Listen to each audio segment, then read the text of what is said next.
So first off, thank you so much to everyone who took time out of your day to answer. I'm a very small creator, part-time, I've got a job. I just like getting concussion education out there to people. So thank you so much. The question that I asked yesterday was, what do you all think is the leading cause of concussion in the country? I asked that because I wanted to know if it actually matches what the actual statistics are. So yes, you can go look it up and you can find it out, but I wanted to know, is it what everyone thinks it is?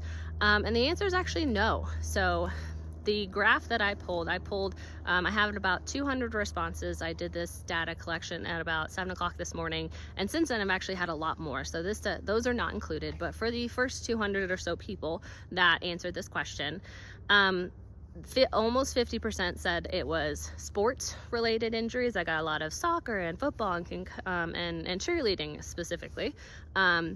And then somewhere in the 20s, it was falls. Then there were some motor vehicle crashes, there were assaults, there were some really silly other. So in reality, number 1 and number 2 are actually switched. Here's the pie chart that shows that about 50% of concussions sustained in the US are falls. You can think this because it is not just people who are involved in sports. It is the very, very young to the very, very old. It is slipping on ice and falling and hitting your head. It's tripping on a dog. It's all kinds of things. So in actuality, falls are the leading cause of concussion, then followed by what is technically sport. The data does not specify simply sports, but struck by an object, hit by an object would be classified.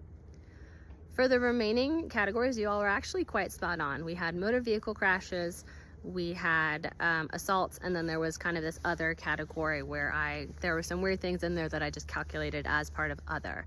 There are a couple caveats to this data. First off is underreporting. So within assaults, I saw a lot of people say things like domestic violence was probably the leading cause.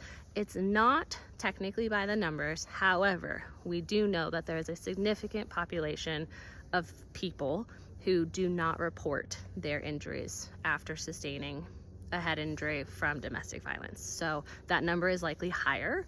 Sports concussions also we know is higher. There's a statistic specifically for Colorado, which is where I live, that estimates about 300,000 concussions are documented every year. However, they think that up to 7 times that number are actually sustained and not reported. That is 2.1 million concussions a year from sports. So in general, you're looking at falls as your number 1. It goes across the age ranges. Everyone tends to fall, slip on ice, that type of thing.